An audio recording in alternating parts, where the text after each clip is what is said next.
진행하겠습니다. 그럼 문영배 재판관님을 큰 박수로 맞이하겠습니다.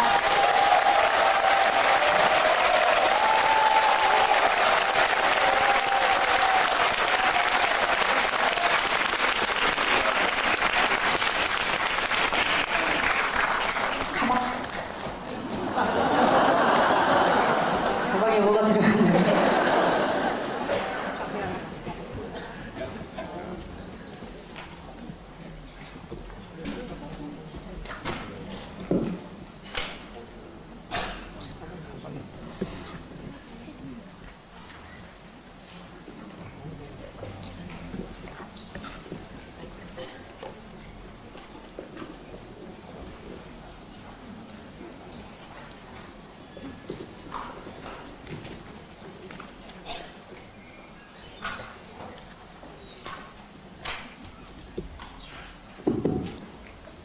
광주 대표 도서관 사고로 매몰되신 분들 조속히 구조되길 바랍니다.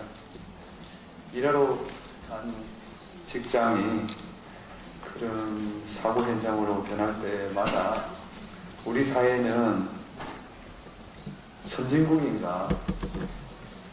선진국이라면 모든 사람의 그 인격이 존중되고 모든 비용보다 인간의 가치가 앞서야 되는 겁니다. 안전에는 비용이 따릅니다. 그 사회적인 그 인식이 확립되지 않을 때 사고는 계속 일어나는 겁니다.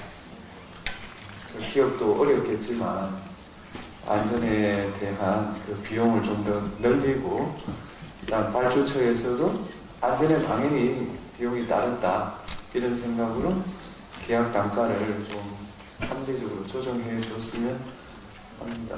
이 정부가 내세우는 가치 중에 저는 가장 가치 있게 보는 것이 산업재해를 줄이자는 겁니다. 그건 매우 어려운 일입니다. 이 사회 전체가 그 문제에 대한 관심과 지지를 보낼 때만이 그 문제 해결될 수 있다고 생각하고 우리가 이런 문제에 대해서 이론이 없는 이런 문제에 대해서 지혜를 모으는 것이 중요하다 생각합니다. 제가 이제 초등학교 때 공부를 좀 했고 같이 공부를 잘했던 친구가 있습니다. 그 친구는 진주고등학교를 갔었고 저는 대학원을 갔습니다. 그 친구는 고등학교 2학년 때 가정 형편이 어려워서 자퇴를 했습니다. 저는 고등학교 2학년 때 김장하 선생님을 만나가지고 장학금을 받고 또 대학교 4학년까지 6년을 받고 사법시험도 합격하고 그래서 오늘 이 자리에 섰는데 김장하 선생님이 제가 아니라 제 친구를 지원했더라면 이 자리에 설 사람은 제가 아니라 제 친구였을지 모릅니다. 그 교육의 힘이라는 것은 매우 큰 것이고 우리 헌법을 만드는 사람들도 이런 점에 착안해서 헌법 31조 1항에 모든 국민은 능력에 따라 균등하게 교육받을 권리를 가진다. 31조 2항에 모든 국민은 그 보호하는 자녀에게 적어도 초등교육 그리고 법률이 정하는 교육을 받게 할 의무를 진다. 31조 3항 의무교육은 무상으로 한다. 이렇게 규정을 했습니다. 이 중에서 31조 2항 모든 국민은 그 보호하는 자녀에게 적어도 초등교육을 받게 할 의무를 진다. 이 조항은 1948년 재헌헌법 때부터 있었던 조항입니다. 1948년 7월 17일 당시 대한민국 사람들은 하루에 3끼를 먹지 못했습니다. 그런 가혹한 조건에서도 적어도 초등교육은 의무교육을 해야 된다라고 우리 선조들은 결단한 겁니다. 그 토대 위에서 지금의 이 선진국이 서 있다 이렇게 생각합니다. 교육을 주제로 한 헌법 판례는 아주 많습니다. 그 중에서 세 가지 정도만 간단하게 살펴보고 넘어가겠습니다. 첫 번째 사건은 의무교육 사건입니다. 아까 말한 대로 법률이 정하는 교육을 의무교육으로 한다 이렇게 되어 있기 때문에 법률에서 이 의무교육의 범위를 정해야 됩니다. 그래서 우리 교육법에서는 그 의무교육을 3년의 중등교육이라 한다 이렇게 정의를 했어요. 그런데 그 실시 시기를 대통령령에 미루었습니다. 그런데 이 헌법 소원을 할 때까지만 해도 그 대통령령을 정하지 않았어요. 그러니까 어떤 사람이 기본글이 침해됐다 해서 헌법재판소에 사건을 낸 겁니다. 그랬더니 그 헌법재판소의 결론은 합헌이다 이렇게 됐어요. 그러니까 재정 현상 한꺼번에 다 할 수 없으니까 순차적으로 할 수 있는 것이고 그 점에 관해서는 행정부가 여러 가지를 종합해서 정하면 된다라고 했어요. 근데 두 분의 재판관이 그에 대해서 반대를 했습니다. 이것은 헌법에서 법률에 의무교육의 범위를 정하도록 한 조항을 어기고 다시 대통령령에 넘겼기 때문에 헌법 위반이다 이렇게 선고를 했어요. 제가 볼 때는 저는 위헌 의견이 맞다고 생각합니다. 사회통합의 과제 같은 국정 과제 같은 중요한 의제는 법률에 규정을 해야 됩니다. 교육받을 권리가 중요하기 때문에 초등교육과 법률이 정하는 교육을 의무교육으로 만든 겁니다. 그러면 의무교육의 범위는 매우 중요한 문제입니다. 그 중요한 문제를 왜 국회가 대통령령에 넘깁니까? 두 번째로 재정 형편이 어려워서 순차적으로 실시하고 그에 관해서는 정부에게 맡기는 게 좋겠다고 하는데 왜 그걸 국회가 정하지를 못합니까? 예산상황은 국회가 알고 있고 교육받을 권리가 얼마나 절실한가 다 알고 있는데 왜 국회가 논의를 해서 그걸 못 정해요? 그 다음 국회는 국민의 95%를 대표하지 않습니까? 민주당도 있고 국민의힘도 있고 조국혁신당도 있고 개혁신당도 있고 진보당도 있고 이렇게 모든 지역을 또 대표하잖아요. 모든 지역을 대표하는 국회의원이 와 있지 않습니까? 그리고 국회는 대화와 타협을 하도록 국회법이 규정되어 있습니다. 그러므로 교육받을 권리 같은 이런 중요한 문제는 국회가 정해야 되는 겁니다. 이걸 가지고 싸워야 되는 거예요.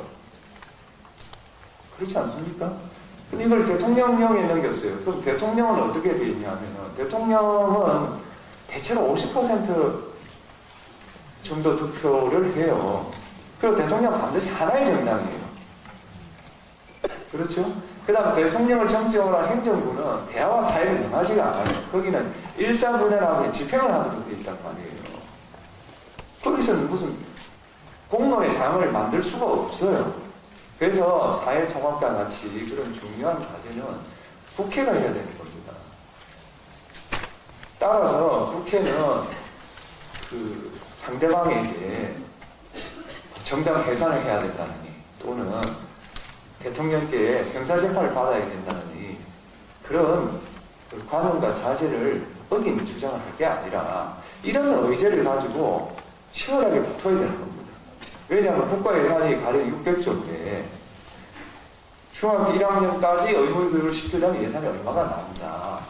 근데 그 예산보다 우리에게는 다른 복지 예산이 중요하다느니 아니면 국방 예산이 중요하다느니 아니면 AI 예산이 중요하다느니 그걸 국회가 논의를 해야죠. 그걸 왜 대통령한테 넘겨요? 할 일은 안 하고 굳이 안 해도 되는 일을 글쎄 그렇게 해야 되나 그런 의문이 들 때가 있어요. 저 국민으로 돌아와 보니까. 그래서 이런 사건은 대통령한테 대통령령에 위임하면 안 된다. 이게 제 생각입니다. 사회통합은 국회가 하는 거다. 그리고 국회에서 대화와 타협을 거쳐서 법을 만들어야 그게 집행이 잘 됩니다. 다수결을 강조하면 결론을 내는 데는 쉽겠지만 집행이 안 돼요. 어느 사례를 보면 알 수 있느냐. 지난 정부에서 의대 정원 다루는 거 보면 아시잖아요. 의대 정원 문제는 정부가 권한이 있습니다. 맞아요. 교육부가 정하면 돼요. 그래서 의사협회하고 대화도 충분히 나누지 않고 결단을 내렸어요. 그것도 2,000명 곱하기 5 해서 10,000명. 어떻게 되겠습니까, 지금? 의사가 늘었습니까? 의대가 지금 엉망진창이에요. 그렇지 않아요? 왜 그렇습니까? 의사들하고 대화 타협을 안 한 거예요. 지금 문제의 발단이 뭐냐 하면 필수내과, 내과, 소아과, 산부인과 이런 과들로 의사들이 안 간다는 게 문제 아니에요. 그리고 지역이 안 간다는 게 문제 아니에요. 안 가는 이유가 있을 거 아니에요. 들어보면 원가에 못 미치는 얼고 숟가락을 받는다는 거예요. 그게 정당하다면 그걸 들어줘야죠. 그렇게 의사들이 요구하는 것 중에 정당한 것들은 들어주고, 그 다음 의사들도 예를 들면 각 지역에 있는 의료원이 있어요. 의료원에 지금 결혼이 엄청 많아요. 그 결혼을 다 채워야 되고, 두 번째로 레지던트들이 일주일에 120시간씩 일하는 데가 많았어요. 그 이유가 뭐예요? 의사가 모자라기 때문이에요. 이렇게 근거를 가지고 하나씩 설득을 해서 숫자를 만들고 의사협회에게 또 해줘야 되는 건 해주고, 이렇게 해서 결론을 내렸으면 지금쯤 저는 유의미한 숫자가 증가했을 거다. 그리고 의료 체계는 무너지지 않을 것을 겁니다. 여러분 그거 아세요? 의대 의사들이 파업을 하는 바람에 건강보험공단에서 각급 병원에 보조해준 돈이 조 단위가 넘는 거 아세요? 조 단위가 넘어요. 그리고 지금 엄청나게 많은 대학병원이 적자예요. 계획이라는 것은 말 그대로 그 계획을 실현할 수 있는 방안을 만들어내야 되는 겁니다. 계획은 누구나 외칠 수 있어요. 문제는 시행 후가 시행 전보다 좋아져야 되는 게 계획이에요. 그러려면은 고기를 굽듯이 너무 자주 뒤집어도 안 되고, 안 뒤집어도 안 되고, 중용의 정신으로 이뤄내야 된다. 저는 그렇게 생각합니다. 이게 두 번째 주제는 그 교육감 선거에서 정당 지지를 받거나 정당을 표방하지 못하도록 하는 조항입니다. 이 조항에 대해서도 현재는 합헌 결정을 내렸습니다. 정치적 중립을 확보하는데 그만한 수단이 없다, 이런 논리고요. 위헌 부분을 내셨는데 그건 정당을 표시하더라도 궁극적으로 유권자가 판단하면 되지 않느냐, 이런 논리입니다. 저는 합헌론이 맞다고 생각합니다.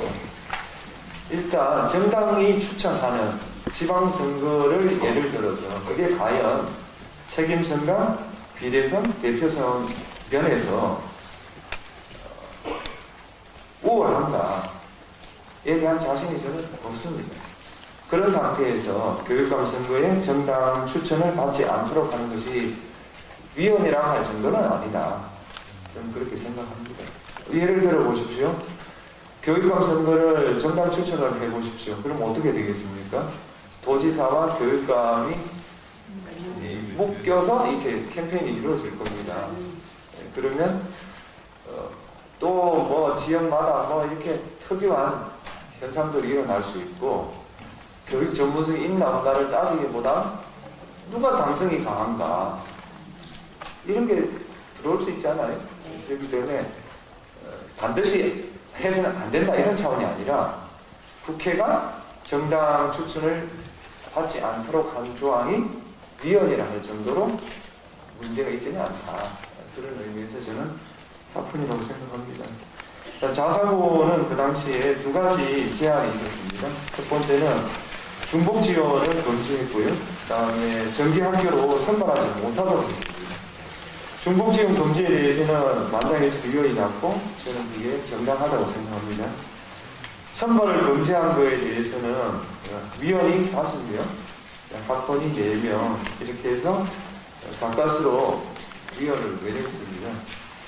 위원을 주장하시는 분들은 자사고가 그 자체가 위원이 아니라면은 그 자사고 운영에 대해서는 사학에게 자유를 줘야 된다. 그리고 교육 목적에 어긋나는 운영을 한다면 그 학교에 대해서 자사고 지정을 취소한다든지 이렇게 개별적으로 처리해야 되지 자사고 전체를 이렇게 규제하는 것은 문제가 있다는 주장이고요.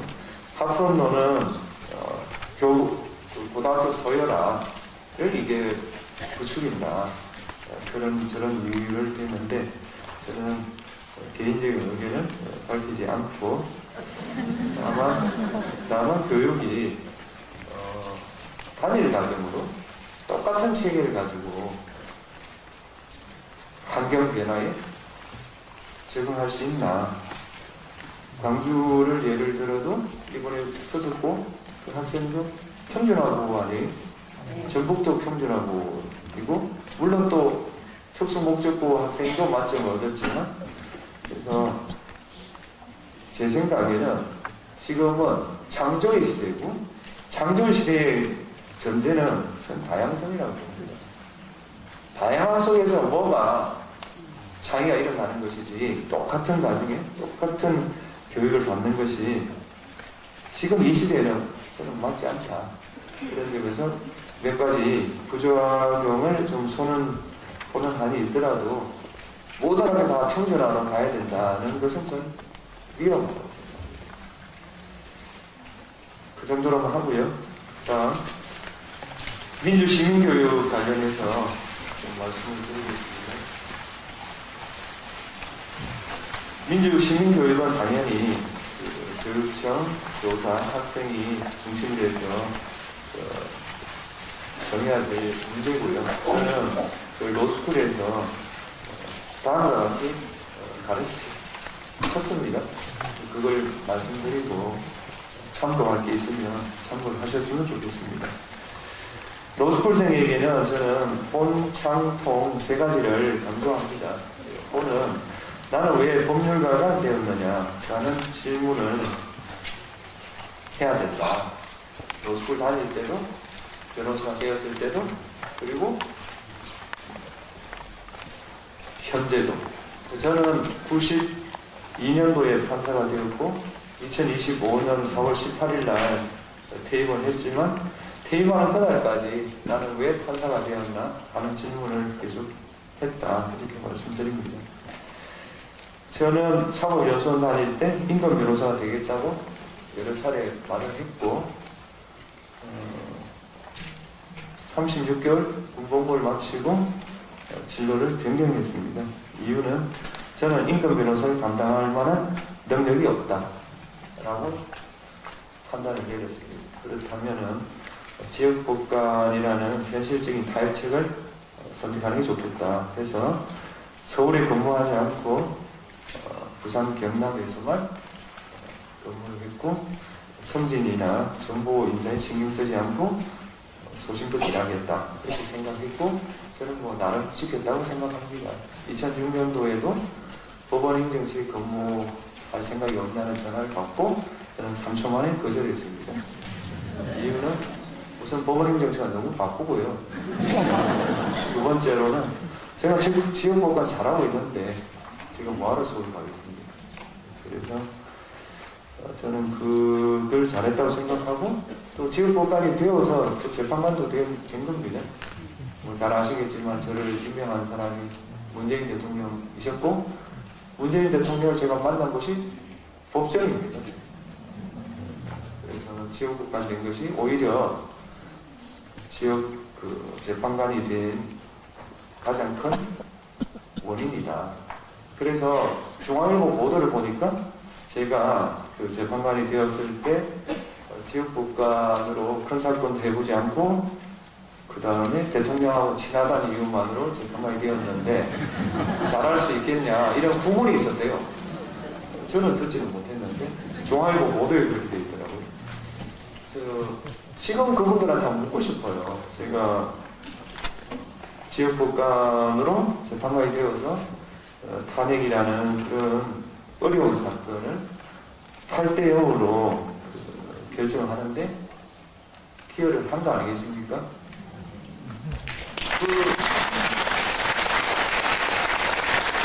그럼에도 불구하고 지역법관은 재판관이 될 수 없다고 생각하시는지 묻고 싶어요. 그분이 누군지는 모르겠는데.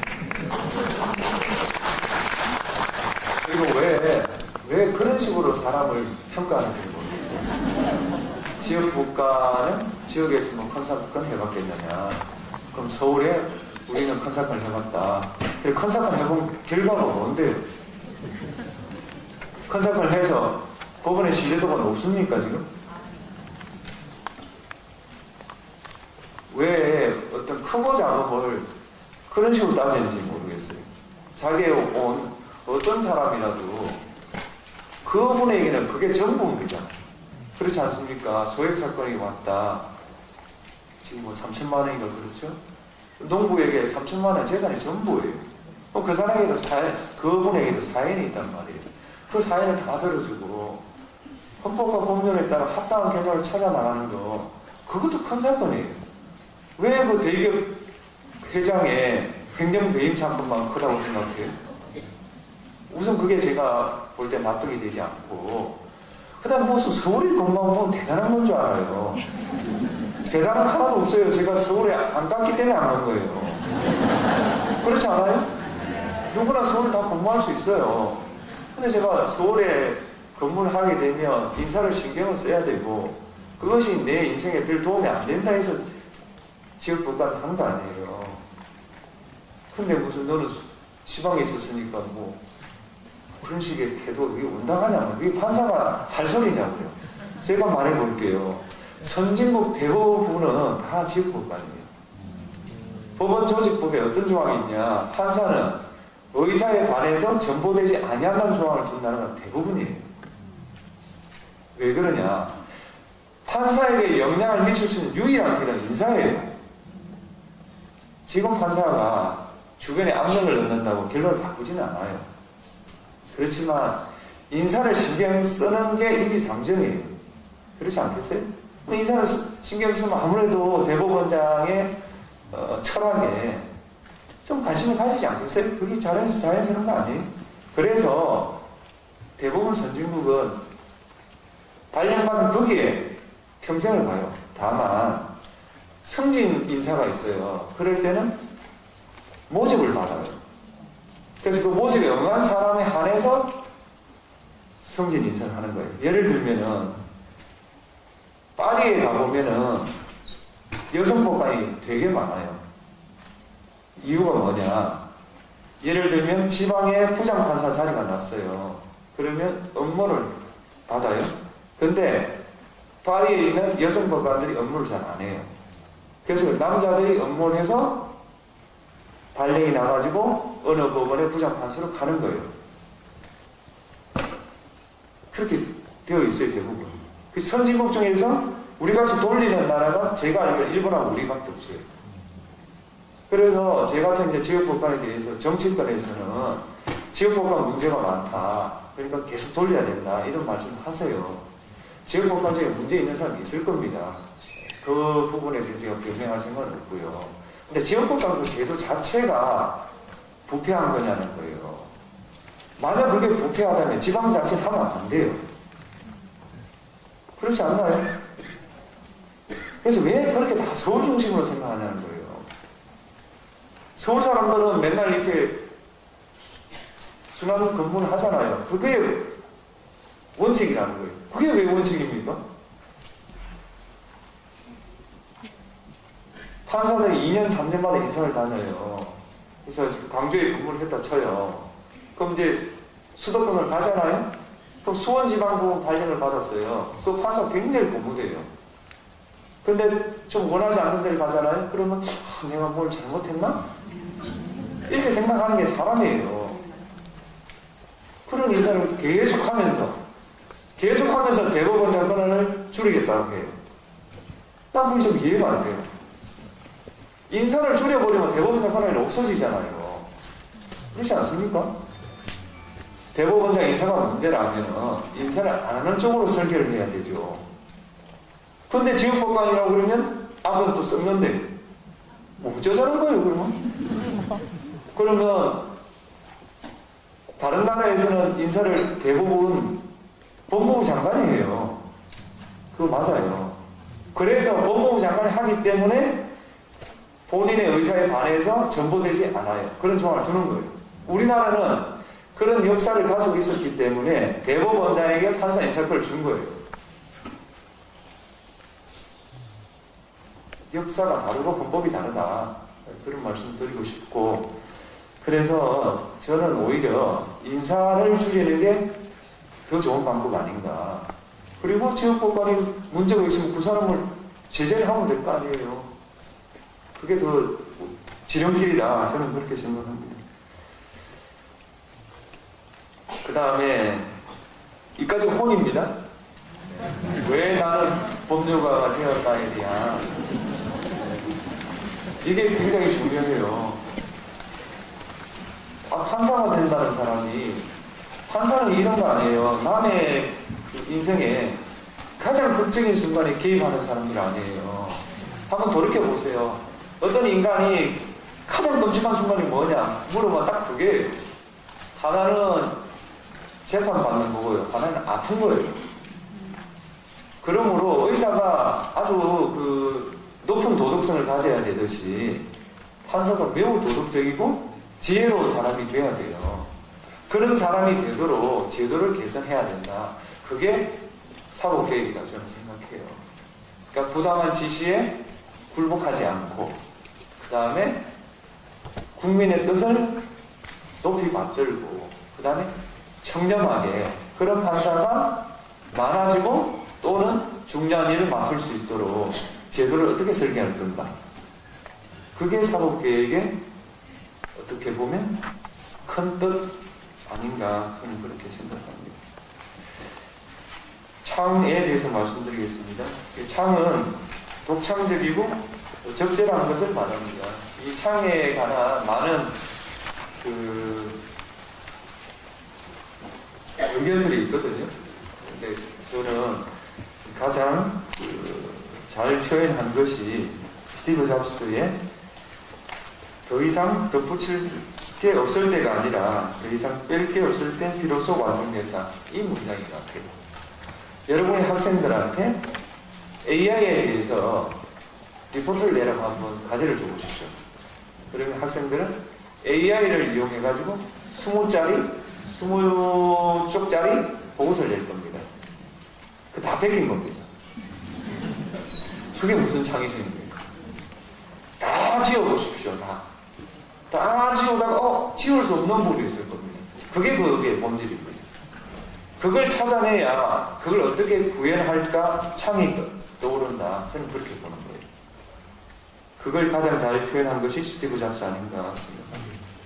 그 다음에 제가 생각하는 것은 신영복 교수가 이런 변화와 창조는 중심부가 아니라 변방에서 이루어진다.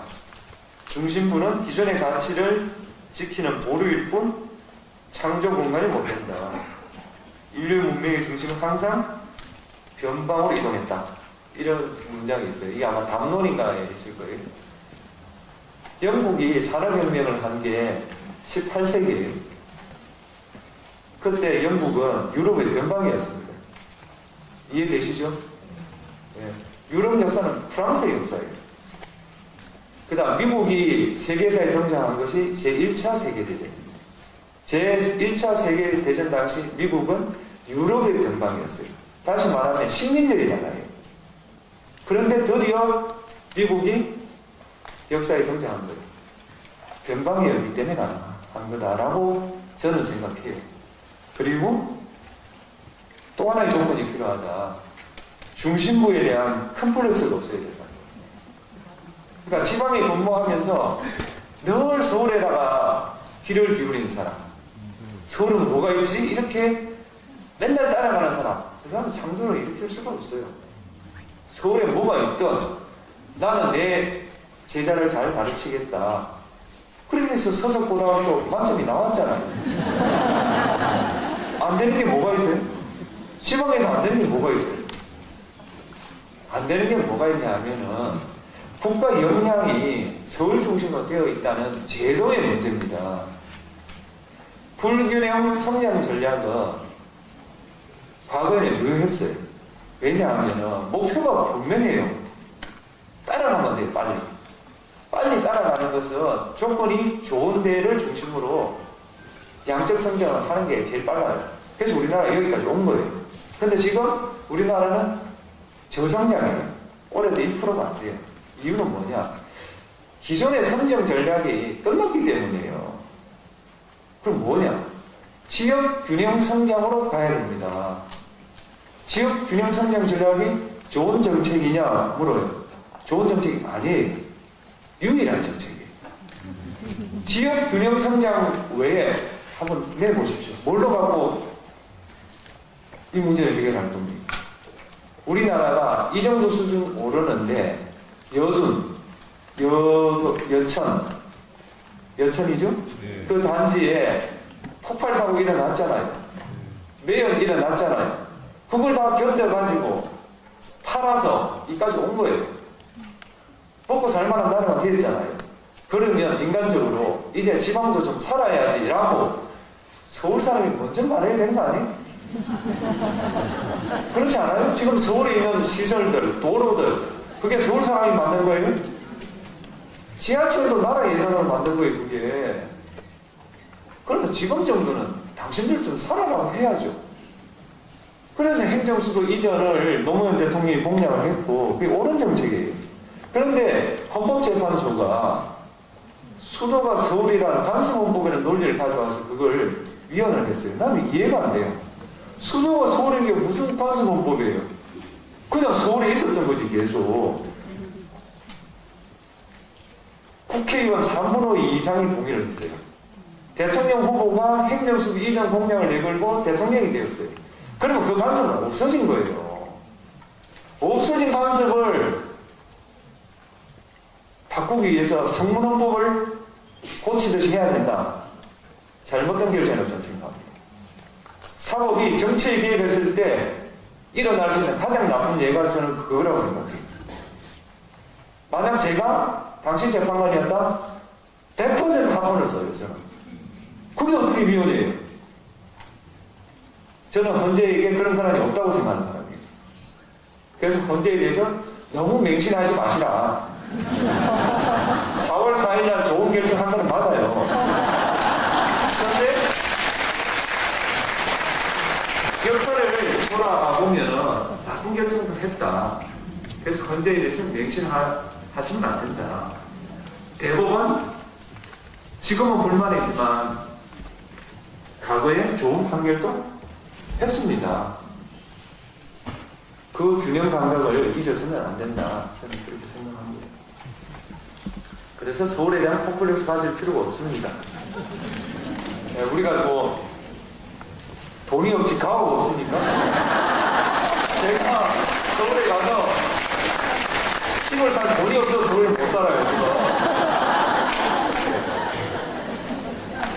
그 다음에 공자님 말씀이 배우고 생각하지 않으면은 미망에 빠지기 쉽고 생각하고 배우지 않으면 독단에 빠지기 쉽다라고 말했어요. 배우고 남의 책을 읽고 생각하지 않으면 미망에 빠지기 쉽다. 아는 건 정말 많아요. 그래서 네 생각이 뭐냐면 자기 생각이 없어요. 그 사람의 창의를 일으킬 수는 없어요. 자기 생각은 엄청 많아요. 근데 도대체 남의 책을 읽지 않아요. 또는 한 권을 읽어요. 그런 사람들 대개 보면 말이 많고 일을 못해요. 그 사람은 창의를 일으킬 수 없어요. 창의를 일으키는 방법은 똑같아요. 남의 책을 읽고 토론하고 자기 생각을 펼치는 사람. 누굽니까? 마이크로소프트의 빌 게이츠 한번 보세요. 자서전. 엄청나게 책을 읽는 사람이에요, 그 사람이. 아니, 남의 책을 읽지 않고서 어떻게 자기 생각을 키워요? 굉장히 중요하다 생각합니다. 그리고 제가 이날 이때까지 과외를 한 시간도 받아본 적이 없어요. 아, 그게 놀랄 일이에요? 단 하루도 유학을 간 적이 없어요. 오로지 공교육만으로, 그리고 독서만으로 여기까지 온 거예요. 모든 사람은 이와 똑같이 할 수 있어요.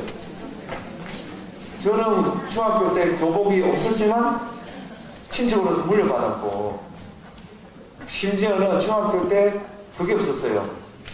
그 완전 정복, 필성, 완전 학습 한 번도 없었어요. 그럼 어떻게 공부를 하냐? 문모라는 친구로부터 그 참고서를 빌려요. 그리고 돌려주고, 그 다음에 이모라는 친구한테 또 다른 걸 빌려요. 그렇게 해서 공부를 해요. 그래서 제가 1등 했어요.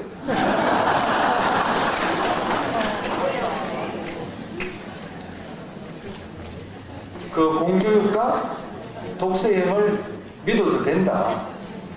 다만 걸림돌이 뭔가, 저는 학벌주의를 깨야 된다고 봐요. 그러니까 이 사회에 서울대를 나오면 똑똑할 거다라는 그런 믿음이 일부 있어요. 그 잘못된 생각이에요. 제가 실제로 겪어봤어요. 제가 33년 동안 법원 헌재에 있었고, 저하고 같이 일했던 사람들이 많아요. 엄청나게 많아요. 그래서 제가 어느 날 생각을 해봤어요. 내하고 일했던 사람 중에 가장 평균적으로 일을 잘하는 대학이 뭔가? 어느 대학입니까?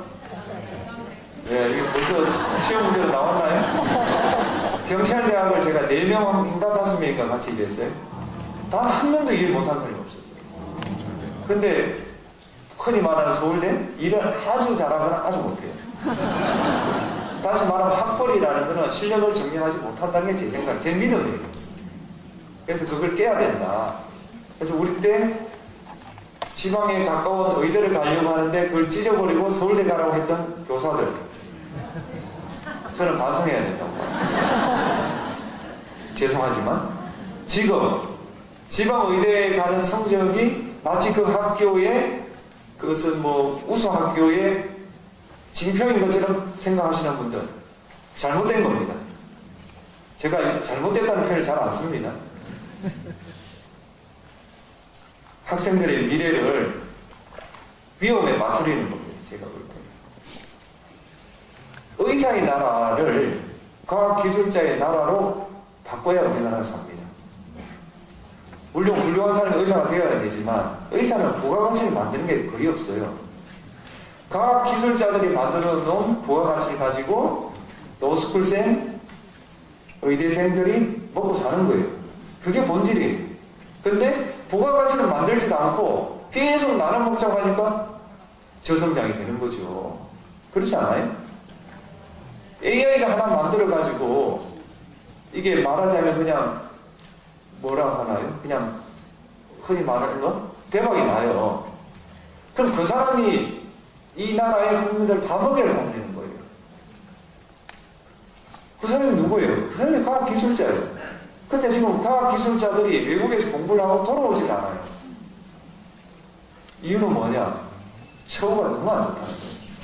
취직도 불투명하고. 지금 뭐 서울대 10개 만들기 한다는 거 아니에요? 그게 가장 큰 걸림돌이 뭔지 아세요? 교수예요, 교수.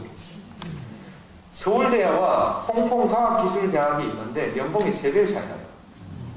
R&D 예산에 대한 그 자율성이 홍콩과학기술대 훨씬 높아요.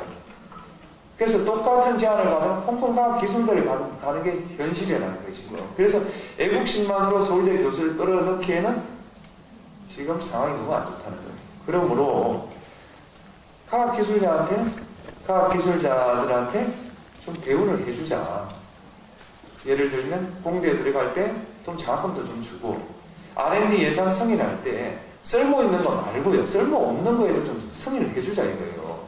쓸모 있는 것을 왜 대학에 막 연구를 해요? 그걸 기업에서 하는 거죠. 대학은 지금 당장 쓸모 없는 걸 하는 게 대학이에요. 노벨상 올해 일본이 2개를 받았어요. 어느 대학 출신인지 아세요? 똑같은 대학이에요. 교토대. 연구를 어떻게 하냐? 지금 당장 쓸모없는 것만 연구를 해요. 그게 30년 뒤에 노벨상을 받는 거예요. 우리나라 노벨상 2명이 받았어요. 어느 대학 출신인지 아세요? 한 분은 고졸이고 한 분은 연세대예요. 한 분은 김대중 대통령이고 한 분은 한강이에요. 서울대는 한 명도 없어요. 그러니까 서울대는 세계 인류 대학이 아니에요. 지금. 그래서 이런 문제를 종합적으로 정리해서 우리나라가 창의를 일으키는 대학, 나라가 되려면 어떻게 해야 되냐. 제가 볼 때는 과학기술대학, 과학기술 쪽에 투자를 늘리는 것 말고는 없어요. 문과생이 창의를 일으키지는 않아요. 제가 뭔 창의를 일으키겠습니까?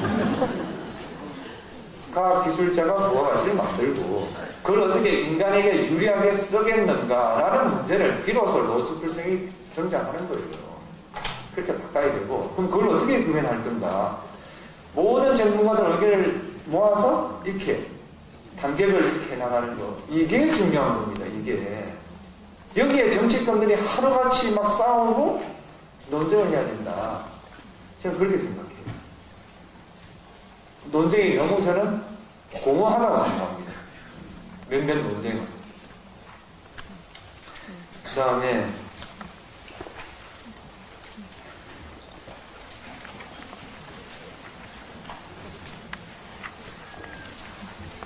끝나도 될 일종이죠. 통만 하겠습니다. 통. 예. 그 통은 아시다시피 소통을 말합니다. 소통에는 세 가지 정도 우리가 고려를 해봐야 된다. 병청입니다. 병청. 제가 유해병요지에 봉사활동을 가고 그 다음에 제가 이사계집이라는 사회복지시설에 봉사를 하고 블로그에 글을 썼습니다. 그랬더니 어느 국회의원이 제가 북한군 주장에 동조했다면서 재판관을 사퇴해야 된다. 만약 그게 사실이라면 글을 썼어요. 제가 다시 한번 읽어봤어요. 정말 창의적이에요. 어떻게 유엔군 묘지에 봉사활동 가는 사람이 쓴 글을 가지고 북한군 주장에 동조했다는 결론을 이끌어내는지 제 책에 있거든요. 한번 읽어보세요. 아니 북한군에 동조한 사람이 유엔 묘지에 가서 봉사활동을 왜 해요? 더욱이나 이사계집 원장이나 유엔군이나 평화라는 같은 꿈을 꾸고 있는지 모른다라고 다 써놨어요. 유엔군이 사회복지시설 원장과 같은 존재라고 결론을 내놨다니까요.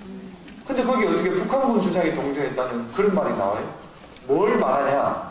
유엔군은 이 땅에 왜 왔을까라는 질문이 있어요. 그쪽 이야기가 뭐냐? 그걸 모르냐? 그걸 몰라서 묻냐? 그러니까 의심스럽다는 거예요. 그게 말이에요. 저는 그분도 명문대를 나왔기 때문에 저는 경청의 자세가 없었기 때문에 그렇게 오독을 했다고 봐요. 그분이 뭐 학력이 딸려서 그렇게 읽었겠어요? 소통에 적어도 재판관을 사퇴하라. 그 비슷한 주장을 하려면은 그런 근거를 가지고 하면 안 되죠. 더더욱이나 말씀드리면 탄핵 때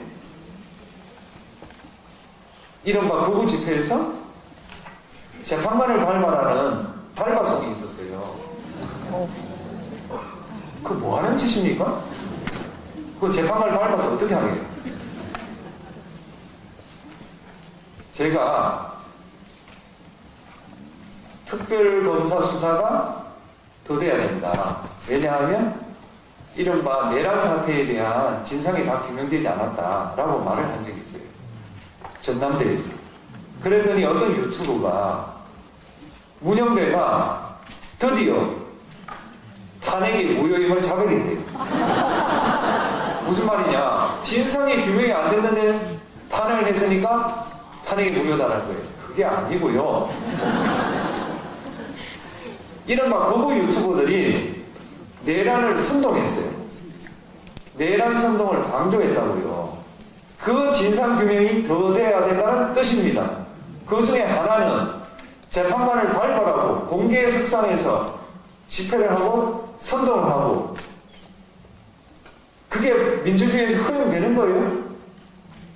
탄핵 소추가 와서 재판관이 탄핵 재판을 하는데 재판관을 발표하는 동, 헌재에 처벌을 가서 부수라는 동, 그게 민주주의입니까? 그게? 그렇게 해서 돈을 벌면 좋습니까? 한번 묻고 싶어요. 적어도 당신들하고 나하고 동일한 공동체에서 산다면 서로가 존중을 해야 되잖아요. 그렇지 않아요? 어떤 관념과 자세나 선이 있을 거 아니에요. 그러면 이번에는 우리가 권력을 쥐었으니까 당신들을 탄압해도 되나요? 민주주의에 대해서 한 번 더 생각해 볼 기회라고 생각합니다. 두 번째는 의사표현이 중요하다. 아직도 우리는 알아서 해주기를 원해요. 기관장을 해보면 직원들도 어떻게 그걸 기관장한테 말을 하냐. 그렇게 말해요.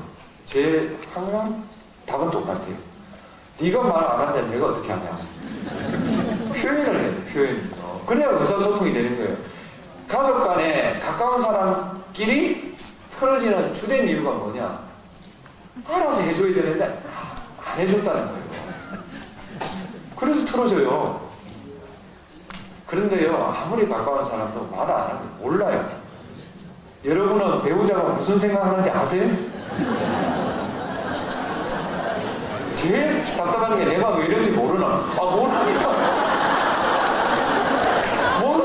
그러고 있는 거죠. 그걸 말을 하셔야지, 그걸. 그 다음에 세 번째는 이름을 외우는 게 좋다. 여러분 선생님들은 잘 하는 거지만 의외로 우리가 사람을 만나면 그냥 뭐 언제 다시 만나겠냐 싶어서 인사를 하고 그냥 그걸 끝이에요.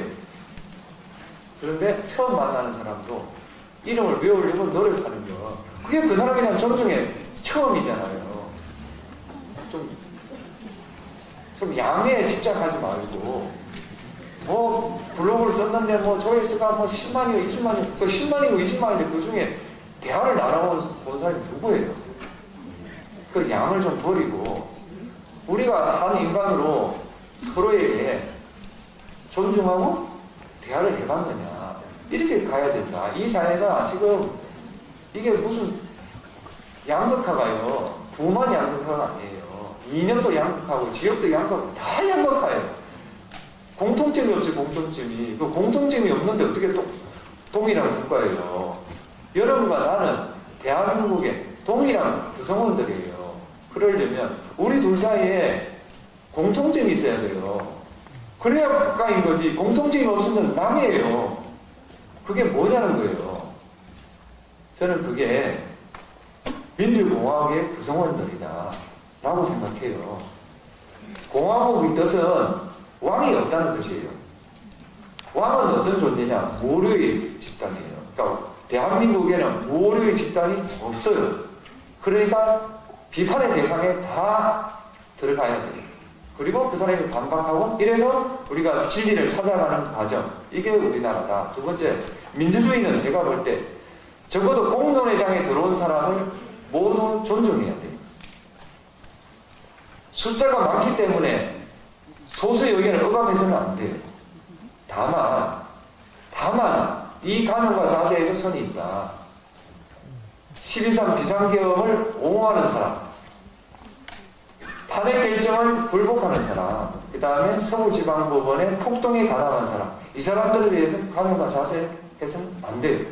책임을 물어야 돼요. 그 사람을 빼고 나머지는 공론회장에 들어와야 되고, 공론회장에 들어온 이상 억압하면 안 돼요. 그게 민주주의입니다. 그래서 비로소 민주공화국인 거예요. 그래서 재판관 발표라 이런 말 하면 안 돼요. 그렇게 해야 이 나라가 한 단계 더 도약할 수 있다. 저는 도약할 수 있다고 생각합니다. 우리가 지난 3년 동안 잃었지만 그거보다 훨씬 빠른 속도로 회복하고 도약할 수 있다. 조건은 갖춰졌다. 부족한 것만 배우면 된다. 그게 저는 관용과 자세라고 생각합니다.